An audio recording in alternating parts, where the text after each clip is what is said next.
नमस्कार, मैं हूं रविंद्र जैन और आप देखना शुरू कर चुके हैं सबकी खबर।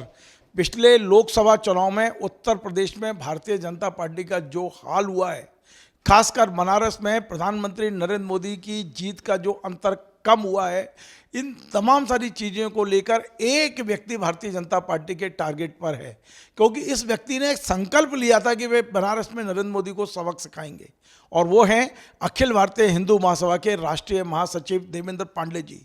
देवेंद्र पांडे जी का मैंने 2 बार अपने स्टूडियो में इंटरव्यू किया है, लेकिन संयोग से लंबा समय बनारस में बिताने के बाद आज वे भोपाल से बड़ौदा की ओर जाते हुए मैंने उन्हें पकड़ ही लिया। आज वे मेरे स्टूडियो में, और हम समझते हैं कि आखिर क्यों आप नरेंद्र मोदी के पीछे पड़े हुए हो। आप हिंदू महासभा के राष्ट्रीय महासचिव हो, आपकी विचारधारा हिंदू की है। नरेंद्र मोदी जी खुद अपने आप को हिंदू हृदय सम्राट कहते हैं। लड़ाई क्या है, क्या कारण है कि आपके साथ चारों शंकराचार्य भी खड़े हुए हैं? देवेंद्र जी, आपका बहुत बहुत स्वागत है। मैं 2 इंटरव्यू आपके कर चुका हूं स्टूडियो में, लेकिन अब ये इंटरव्यू है, ये बनारस से लौटने के बाद पहला इंटरव्यू है। और मुझे पता है पिछले कई महीने आपने बनारस में बिताए हैं। आपने एक तरह से भारतीय जनता पार्टी, नरेंद्र मोदी और उनकी टीम की नाक में दम कर रखा था, और बड़ी बात यह है कि कई शंकराचार्यों का आशीर्वाद आपके साथ था। आखिर क्यों नरेंद्र मोदी जी के पीछे पड़े हुए, क्या बिगाड़ा है उनने? आप नरेंद्र मोदी जी ने हमारा तो कुछ नहीं बिगाड़ा, इस राष्ट्र का और इस धर्म का सब कुछ बिगाड़ दिया। नरेंद्र मोदी जी 1400 करोड़ रुपया जो राम जन्मभूमि में चंदे की चोरी हुई उसका हिसाब दे दें, जो बिना मुहूर्त के उन्होंने मंदिर में प्राण प्रतिष्ठा की उसका हिसाब दे दें, कमलेश तिवारी जो हमारे कार्यकारी अध्यक्ष थे और राम जन्मभूमि का फैसला आने के 20 दिन पहले उनकी हत्या हो गई उसका हिसाब दे दें, भारत में गौहत्या क्यों नहीं बंद की जा रही और गौहत्यारी कंपनियों से ये चंदा लेते हैं इस बात का हिसाब दे दें, तो नरेंद्र मोदी की मैं जिंदाबाद बोलने लगूं। मेरा उनसे कोई विवाद नहीं है। मैं तो इस राष्ट्र का जो आत्मा है, इस राष्ट्र की जो आत्मा है धर्म, उसको बचाने का यत्न कर रहा हूं। और उसको बचाने में अगर नरेंद्र मोदी हार जाते हैं, उनकी जमानत जब्त हो जाती है, या उस ट्रेन में बैठ के उसी स्टेशन पे चले जाते हैं जहां चाय बेचते थे, तो इसमें मेरा कोई कसूर नहीं है। लेकिन आप क्या बिगाड़ पाए? आखिर चुनाव तो वो जीत गए और प्रधानमंत्री भी बन गए, आपने पूरी ताकत लगाई वहां पर, आखिर रिजल्ट तो उनके पक्ष में ही गया, बेशक जीत का अंतर कम हुआ। नरेंद्र मोदी तो चुनाव हार चुके हैं, जमानत जब्त हो चुकी है। बनारस में नरेंद्र मोदी नहीं जीते हैं। बनारस में देश का वो प्रधानमंत्री जीता है जिसने इस चुनाव में सारे बेईमानी के हथकंडों को अपनाया है। वहाँ के प्रशासनिक अधिकारी, ऐसा लग रहा था कि जो निर्वाचन कार्यालय है वो भारतीय जनता पार्टी का ऑफिस है। कलेक्टर के सामने उनके लोग हमारे प्रत्याशी को खुला ऑफर दे रहे थे कि नरेंद्र मोदी जी आपसे बात करना चाहते हैं, आप बोलिए क्या चाहिए। उसके घर में अमित शाह का संदेश आ जाता है कि आप बोलिए क्या चाहिए। जब हम लोगों ने एक ही बात कही कि गौ हत्या बंद होनी चाहिए, आप आज घोषणा करो तो कल हम अपना पर्चा वापस कर लेंगे, तुम्हारा विरोध बंद कर देंगे, तुम्हारा प्रचार करेंगे। तो ये हिम्मत तो ये नहीं जुटा पाए। अमित शाह जी ने एक सभा में ये जरूर कहा कि इस भारत में जो लोग गौ तस्करी करते हैं तो नरेंद्र मोदी को तीसरी बार आप प्रधानमंत्री बना दीजिए, तो गौ तस्करों को उल्टा लटका के सीधा कर देंगे। ये कोई बात होती है क्या? इस देश का ये रक्षा मंत्री बोल रहा, गृह मंत्री बोल रहा है, जिसने 10 साल इस राष्ट्र में शासन किया, तो साहब उसने गौ रक्षा के नाम पर कुछ नहीं किया। तीसरी बार बना दे तो क्या वो कमाल कर देंगे, और बन गए तो क्या कर रहे हैं। तो इनका जो फर्जीपन है, इनकी जो षड्यंत्रपूर्ण भाषा है, इनका जो सनातन के प्रति इनके मन में, मैं तो ये कहूँगा कि नफरत है, उससे हमें तकलीफ है। चलिए बनारस, मैंने तो उस समय भी आपसे आग्रह किया था, आपने चर्चा भी की थी, बनारस चलिए। बनारस धर्म की नगरी है, मोक्ष की नगरी है, ज्ञान की नगरी है, पवित्रता की नगरी है। वहाँ चल के देखिए, आज ये सारी चीज़ें विलुप्त हो गई। देवेंद्र जी, मैं आपसे एक ऐसा सवाल पूछ रहा हूँ जो अब तो आप बता सकते हो, पहले नहीं बता सकते थे। ये जो बनारस का जो चुनाव था, जिसको आप खुद बनारस में लंबे समय तक रहे, आपने बड़े नज़दीक से देखा है, नरेंद्र मोदी जी की जीत के अंतर को कम करने में आपकी भूमिका ज़्यादा है, या भारतीय जनता पार्टी के अंदर ही कुछ आपको फूट दिखाई दे रही थी? क्या कुछ भारतीय जनता पार्टी के लोग भी आपके साथ कंधे से कंधा मिलाए हुए थे इस बार? नाम लेना ठीक नहीं है, क्योंकि मोदी जी किसी के नहीं हैं। भारतीय जनता पार्टी के बहुत ताकतवर और मजबूत लोग जो बनारस में भारतीय जनता पार्टी के लिए हमेशा से काम करते आए थे, वो लोग हमारे पास रात में 12 बजे वहाँ के कार्यकर्ताओं की सूची लेकर आते हैं और ये कहते हैं कि इससे हमें बचाइए। उसी पार्टी के कार्यकर्ता गुहार लगाते हैं हमसे कि पांडे जी इससे बचाइए। ये व्यक्ति ना तो धर्म का सगा है, ना कार्यकर्ताओं का सगा है और ना इस राष्ट्र का सगा है। तो उनकी भूमिका तो थी, लेकिन उनकी ताकत तब बढ़ी जब उन्हें लगा कि ये देवेंद्र पांडे डिगेगा नहीं, बिकेगा नहीं, लड़ेगा और लड़ता रहेगा। तो उन लोगों ने हमें सपोर्ट किया और निश्चित तौर पर इस जो लड़ाई थी, इस लड़ाई में सबसे ज़्यादा जो योगदान था वहाँ के संतों का था। वहाँ के जो बसिंदे हैं, वहाँ के जो नाविक हैं, वहाँ के जो रिक्शे वाले हैं, ठेले वाले हैं, जिनके पेट में ये जितने बार जाते हैं उतने बार लात मारते हैं, ये लड़ाई उन लोगों ने लड़ी। और अगर निष्पक्ष चुनाव होते तो देवेंद्र पांडे ने पहला बयान दिया था कि इनकी जमानत जब्त हो जाएगी। और इस बयान को मैं फिर कहता हूं कि अगर निष्पक्ष चुनाव होता तो नरेंद्र मोदी की जमानत जब्त हो जाती और ये बनारस से इनको भागना पड़ता। ये बात थोड़ा सा अभी भी बहुत से लोगों को हजम नहीं होगी, क्योंकि बहुत से लोग उनके भक्त हैं। तो उन भक्तों को इस बात का स्मरण करना चाहिए कि अगर नरेंद्र मोदी इतने लोकप्रिय होते तो जीतने के बाद जब वो जाते हैं तो गुलदस्ते की जगह चप्पल नहीं फेंकी जाती। तो उनकी लोकप्रियता तो स्पष्ट है ना, चप्पल जूता फेंकने वाले बनारस के लोग थे। तो जो भी मैं कहता हूं उसमें कहीं मेरा उनसे व्यक्तिगत द्वेष नहीं होता। मैं ये चाहता हूं कि सनातन धर्म में मेरा जन्म हुआ है, इस राष्ट्र को बचाने के लिए मैं यत्न करूं, धर्म को बचाने के लिए यत्न करूं, संतों की मर्यादा और परंपरा को बचाने के लिए यत्न करूं, और वो कर रहा हूं। अंतिम क्षण तक करूंगा, अंतिम सांस तक करूंगा। आप तो नरेंद्र मोदी जी के खिलाफ कोई तुलसी पार्टी शायद थी, पूरा नाम मुझे याद नहीं है, और दक्षिण भारत से आप एक कैंडिडेट लेकर आए थे, लेकिन उनके खिलाफ जब FIR हो गई, प्रशासन ने कर ली, तो बेचारे वो चुनाव के दौरान चुनाव प्रचार ही नहीं कर पाए, वो आ ही नहीं पाए थे आप, जिस पर आपने दाव लगाया था। फिर आपने नरेंद्र मोदी की इस लीड को कम कैसे किया, उसके लिए क्या रणनीति किस तरह से बदलनी पड़ी आपको? जब हम चुनाव के करीब 1.5-2 महीने पहले गए तो वहाँ हमने साधारण रूप से भ्रमण किया, संतों से मिले, वहाँ के प्रतिष्ठित लोगों से मिले, कुछ जो सामाजिक संगठन थे उनसे मिले, और उनसे मिलके हमने सिर्फ एक लाइन की बात की, क्या नरेंद्र मोदी की लोकप्रियता पूरे विश्व में बढ़ी है, इस बार बनारस की स्थिति क्या होगी? 90% लोगों ने यही कहा कि नरेंद्र मोदी को बनारस नहीं, इस राष्ट्र में अब कहीं जगह नहीं होना चाहिए और उससे छुटकारा मिलना चाहिए। हमारी लड़ाई की योजना तभी बन गई थी, मैं जानता था, क्योंकि ये लोग मशीन के दम पर, इनको मशीन की सिद्धि है, मशीन के दम पर चुनाव लड़ते हैं, किसी भी तरीके से ये हमें चुनाव नहीं लड़ने देंगे। तो चुनाव में आचार संहिता लगने के पहले ही हमने इनसे गाड़ियों को चलाने की परमिशन मांगी। जब हमने परमिशन मांगी तो वहाँ के अधिकारियों ने 2-3 दिन टरकाया और एक दिन हमारे कैंडिडेट को हड़काया, बोला कि यहाँ बाहर से आके यहाँ चुनाव लड़ते हो, भाग जाओ नहीं तो यहाँ 20 डंडे मारेंगे और तुमको बंद करवा देंगे।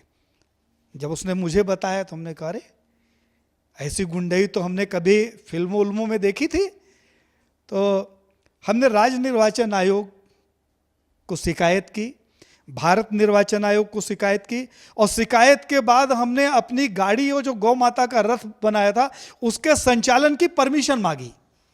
इत्तेफाक से हमको राज्य निर्वाचन आयोग से उसके संचालन की परमिशन मिल गई।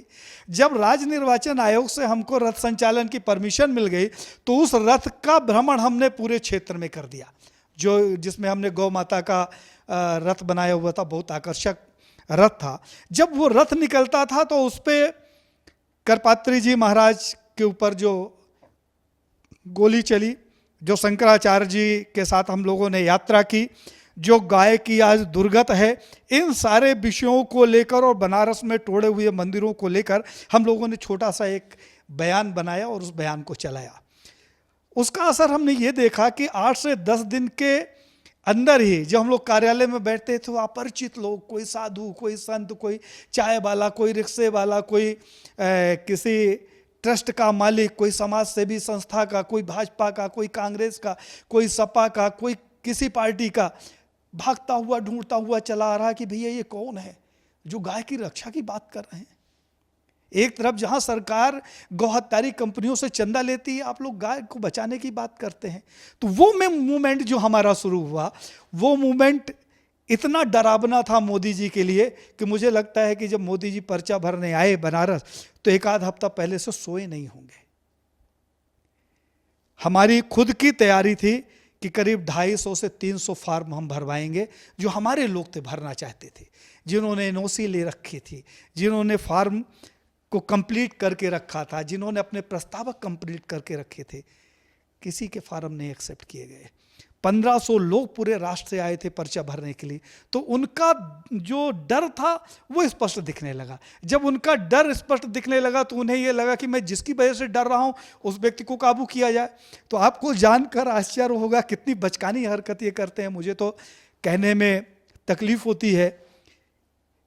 मैं इस भारत का एक जिम्मेवार व्यक्ति हूं, अखिल भारत हिंदू महासभा का राष्ट्रीय महासचिव हूं, राम जन्मभूमि का पैरोकार रहा हूं, कृष्ण जन्मभूमि का मुकदमा हिंदू महासभा लड़ रहा है, लक्ष्मण किले का मुकदमा हम लोग लड़ रहे हैं, धार बहुशाला का मुकदमा हम लोग लड़ रहे हैं। और जब देश का प्रधानमंत्री अपने संसदीय क्षेत्र में जाता है तो देवेंद्र पांडे जिस कमरे में रुकते हैं उस कमरे के बाहर से दरवाजे बंद कर दिए जाते हैं। ऐसा भय, तो इस भय ने मुझे ताकत दी। मैं समझ गया कि ये कुछ नहीं, ये इसका सीने का जो ये माप वाप बताते हैं ये कोई गुब्बारे वाला रहा होगा, हवा निकल गई। और हम लोग तो क्रांतिकारी लोग हैं, तो मुझे लगा कि अच्छा मौका है। मकसद हमारा ये था, हम जानते थे कि हम जीतेंगे नहीं चुनाव, क्योंकि हमारे पास तैयारी नहीं थी, हमारे पास इतना पैसा नहीं था जिस तरीके से वहाँ पैसा बहाया जा रहा था। तो हमारा उद्देश्य था कि मोदी जी ने अगर धर्म को विनाश करने के रास्ते पर कदम बढ़ाया है और संतों का अपमान कर रहे हैं, सनातन का अपमान कर रहे हैं, किसी की बात नहीं सुने, तो इस व्यक्ति को हारना चाहिए। उस दिशा में हमने पूरी ईमानदारी से काम किया। वहां एक ही नारा था, मोदी को छोड़कर कोई और। जनता स्वतंत्र थी, जिसे वोट देना उसे दो, और परिणाम सामने आए। पंडित जी, एक ऐसा सवाल पूछ रहा हूं जो शायद आप उसका जवाब देना चाहें ना देना चाहें, लेकिन मेरा सवाल है, आपके इस पूरे मूवमेंट में शंकराचार्य अवमुक्तेश्वरानंद जी की आपको कितना आशीर्वाद था, कितनी भूमिका थी? क्योंकि जो वहाँ से हमें खबरें आ रही थी, ये आ रही थी कि शंकराचार्य जी पे भी अत्याचार हो रहा है, उनको भी कई जगह रोका जा रहा था, उनके मूवमेंट रोक दिए गए थे, उनके भी लगातार बयान आ रहे थे मोदी जी के खिलाफ। तो क्या इस मूवमेंट में उनकी कुछ सक्रिय भागीदारी थी या नहीं थी? पहली बात तो ये कि आपके पूछे हुए किसी सवाल का जवाब देने की हिम्मत मेरी नहीं है, और मैं तो अमूमन अपरिचित लोगों का फ़ोन भी उठाता हूँ और कभी संवाद से भागता नहीं हूँ। अवमुक्तेश्वरानंद सरस्वती जी भारत के एक जिम्मेदार शंकराचार्य हैं, जिनके कंधे पर इस राष्ट्र में धर्म के आधार पर राष्ट्र को दीर्घजीवी बनाने का दायित्व है। उनकी एक ही तो मांग थी कि गौ हत्या बंद कर दीजिए। आपको जानकर आश्चर्य होगा कि जिस दिन वोटिंग होना था उसके 3 दिन पहले, जिस दिन शाम 5 बजे चुनाव खत्म हो जाता है, तो हम शंकराचार्य जी के पास सुबह गए और हमने कहा कि हम लोगों ने जो प्रयास किया उस परिणाम में काफ़ी हद तक सफल हो गए, लेकिन वो परिणाम हम नहीं निकाल पा रहे हैं जो निकलना चाहिए। तो उन्होंने कहा, पांडे जी आपके चेहरे पर निराशा अच्छी नहीं लगती, मैंने आपको कभी निराश नहीं देखा। मैंने कहा, निराश नहीं हूँ, मैं ये चाहता हूँ कि कृष्ण ने भी 100 गलतियाँ माफ़ की थी, उसके बाद वध किया था दुष्टों का। तो हमने कहा एक अवसर इनको और दीजिए। बोले अब अवसर की क्या बात है? हमने कहा कैंडिडेट को मैं साथ में ले आया हूँ, इसका एक बयान बनवाइए यहाँ से, और आज ये आह्वान करें कि अगर भारतीय जनता पार्टी और मोदी जी इस बात की घोषणा आज करते हैं कि हम चुनाव जीतने के बाद गौ हत्या बंद कर देंगे, तो आज हम उनका समर्थन करने के लिए तैयार हैं। मैंने शंकराचार्य जी के सामने खड़े करके उसका वीडियो बनवाया। शंकराचार्य जी ने भी उसमें इस बात का समर्थन किया, वो वीडियो जारी हुआ, लेकिन ये इतनी हिम्मत नहीं जुटा पाए। तो शंकराचार्य जी तो धर्म के रास्ते पर धर्म को बचाने के लिए उनकी छत्र छाया हमारे ऊपर है, और मैं सौभाग्यशाली हूं कि भारत के चारों शंकराचार्य गौ रक्षा के लिए एक मतेन है, कहीं कोई भेद नहीं है, कहीं कोई भेद नहीं है। जो भी बीच में गलतफहमियां फैलाई जा रही हैं वो एक धूर्तता है कहीं भी शंकराचार्यों के बीच में कोई भेद नहीं है, धर्म के मार्ग पर कोई भेद नहीं है, इनके बीच में संवाद में कोई भेद नहीं है, क्योंकि राष्ट्र के शीर्ष लोग हैं और यही इस राष्ट्र को सही दिशा दे रहे हैं। तो इन सबका आशीर्वाद था। और निश्चलानंद सरस्वती जी ने भी कई बार बयानों में बड़े स्पष्ट तरीके से कहा। उनका एक बयान देख लीजिए, है पुराना लेकिन वो अविस्मरणीय बयान है कि इस राष्ट्र को अगर सबसे ज़्यादा धर्म से विमुख करने का काम किया है तो आरएसएस, बीजेपी, विश्व हिंदू परिषद और भारतीय जनता पार्टी है, क्योंकि इनके समय में सबसे ज़्यादा फर्जी शंकराचार्य बनाए गए। तो जिन शंकराचार्यों के खिलाफ इन्होंने फर्जी शंकराचार्य बनाए, जिनकी गद्दियों को खतरे में डाला गया, आपके यहाँ ही मैंने इंटरव्यू में कहा था कि कभी भी इनके यहाँ ईडी के छापे पड़ सकते हैं, गांजे की तस्करी का मुकदमा लड़ सकता है, एक्सीडेंट हो सकता है, सीआईडी इनके घर जा सकती है। तो उसके बाद भी इन शंकराचार्यों ने बड़ी मुखरता से अपनी बात पर अपने आप को स्थिर रखा और यही हमारी शक्ति थी। चलिए एक आखिरी सवाल, और ये और भी ज़्यादा महत्वपूर्ण सवाल है। उत्तर प्रदेश में जब राम मंदिर का प्राण प्रतिष्ठा हुई तो एक पूरे देश भर में ऐसा माहौल बनाया गया कि अब भारतीय जनता पार्टी को कोई इसकी आंधी को कोई रोक नहीं सकता। आपने देखा होगा हर गली चौराहे पे आपने भगवे ध्वज सजा दिया गया था, हर जगह भंडारे चल रहे थे और एक ही गाना बजता था हर चौराहे पर, जो राम को लाए हैं हम उनको लाएंगे। लेकिन चुनाव परिणाम तो एकदम विपरीत आए हैं। तो अयोध्या ने आखिर इनका साथ क्यों नहीं दिया, राम इनके साथ क्यों नहीं आए, ये सवाल आज भी देश की जनता पूछ रही है। 140 करोड़ लोग आज भी मंथन कर रहे हैं कि राम को लाने वालों को आखिर रास्ते में क्यों, राम ने रास्ते में क्यों छोड़ दिया। एक बड़ा अच्छा उदाहरण है, रावण बहुत बड़ा भक्त था और इतना बड़ा भक्त था कि रावण ने शिव को मांग लिया और शिव को लेकर चल दिया लंका की तरफ। शिव जिस कैलाश में विराजते हैं उस कैलाश को उसने उठा लिया, लेकिन उसको ये अहंकार हो गया कि ये मेरी शक्ति है। वो भूल गया कि इसी ईश्वर की शक्ति से, भक्ति से जो शक्ति मिली है उसका परिणाम है कि हम सब कुछ कर पा रहे हैं। तो मोदी जी को अहंकार हो गया और उनका अहंकार परिलक्षित होने लगा, दिखने लगा। बैनर आ गए मार्केट में, छोटे से अबोध से राम जी और आदम कद मोदी उंगली पकड़कर राम जी को मंदिर की तरफ ले जा रहे हैं, हम राम को लाए हैं। अरे राम कहाँ गए थे?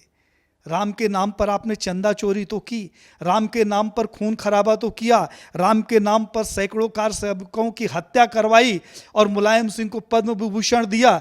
ये था।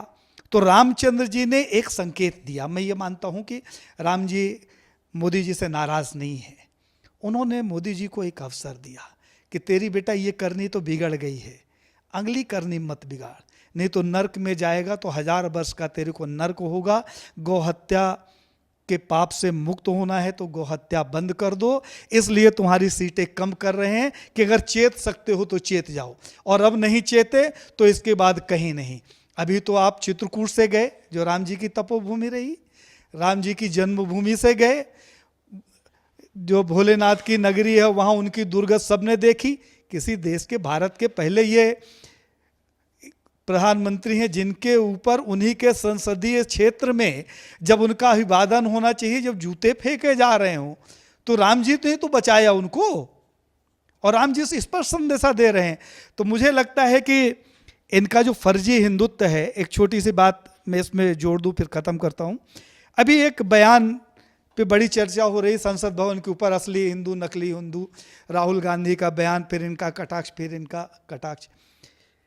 जब अयोध्या हारे तो वहाँ के संतों से लेकर भारतीय जनता पार्टी और इनके सोशल मीडिया ने एक बात बड़ी प्रखरता से चलाई कि अयोध्या के लोग गद्दार हैं, अयोध्या के लोग हिंदू नहीं हैं, इनकी दुकानों से अपन को फल नहीं लेना, नारियल नहीं लेना, रेवड़ी नहीं लेना। क्यों? क्योंकि वहाँ से भारतीय जनता पार्टी का प्रत्याशी हार गया। लेकिन जब संसद भवन के अंदर हिंदू की बात होती तो फिर तुम हिंदू बन के सड़क में नाचने लगते हो। तो ये तो खुद कंफ्यूज है कि ये कौन से हिंदू हैं। ये अयोध्या में हिंदू को गाली देने वाले हिंदू हैं कि संसद भवन के अंदर हिंदू की परिभाषा को अपभ्रंशित करने वाले हिंदू हैं। तो ये भारत की जनता जाग गई है। भारत की जनता को भ्रमित होने की आवश्यकता नहीं है। भारत की जनता अपने सनातन के आधार पर जब आचरण करने लगेगी, शंकराचार्य जी को उनकी प्रतिष्ठा के आधार पर पूजने लगेगी, हमारे 5 आचार्य जो शेष हैं, चाहे वो माधवाचार्य हो, चाहे दामोदराचार्य हो, निम्बारकाचार्य हो, रामानुजाचार्य हो, रामानंदाचार्य हो, और हमारे 13 अखाड़ों हैं, इनकी परंपरा को जब हम मानने लग जाएंगे तो इस तरीके से अहंकारी लोग कहीं ढूंढने नहीं मिलेंगे। ये धर्म का राष्ट्र है, ये रामकृष्ण का राष्ट्र है, ये महावीर का राष्ट्र है, ये बुद्ध का राष्ट्र है, गुरु नानक और बंदा बैरागी का देश है ये, जहाँ उनका कलेजा उन्हीं के मुंह में ठूस दिया गया लेकिन अपना धर्म नहीं छोड़ा।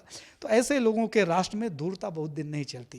तो मुझे लगता है कि इनकी धूर्तता का ये जवाब था, और धूर्तता का जवाब जनता ने बड़ी शालीनता के साथ दिया। चलिए, बहुत बहुत धन्यवाद। तो आप थे अखिल भारतीय हिंदू महासभा के राष्ट्रीय महासचिव पंडित देवेंद्र पांडे जी, जो लंबे समय तक बनारस में रहे, और ये मैं बड़ी जिम्मेदारी से कह रहा हूँ, मुझे पता है कि ये भारतीय जनता पार्टी के तमाम नेताओं के निशाने पर भी हैं। यद्यपि अब ये देश के भ्रमण पर निकले हुए हैं। कल यानी कि रविवार को भोपाल में हिंदू महासभा की बैठक करेंगे, परसों बड़ौदा में करेंगे, संगठन को मजबूत करने के काम में जुट गए हैं। लेकिन इन्होंने 3 महीने नरेंद्र मोदी को हराने के लिए प्राण से लगे रहे। ये बात दूसरी है कि हरा नहीं पाए, लेकिन उनकी लीड को कम किया, और एक आईना जरूर उन्होंने नरेंद्र मोदी और भारतीय जनता पार्टी को दिखाने की कोशिश जरूर की है, और उसमें काफ़ी कुछ सफल भी हुए हैं। आपको हमारा ये कार्यक्रम पसंद आए तो आप इसे शेयर करें, लाइक करें, कमेंट करें, और आपसे बार बार निवेदन है हमारे इस चैनल को सब्सक्राइब अवश्य करें। धन्यवाद।